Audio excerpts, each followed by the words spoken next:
Zeptali jsme se hudební skupiny Bragas v německém Hamburku, Bergedorfu,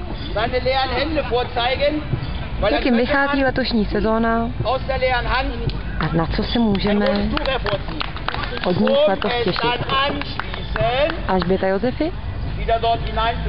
No tak já jsem bubenice. Na bubny. Tady. Ale to je docela fajn, máme kšefty jako po Německu a v Polsku.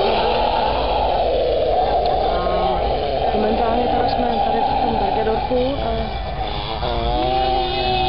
ale to je jako fajn žonglér a poslední 3 hodiny asi tady se teda ta náplň toho dne našeho je taková, že se kopeme do prdele.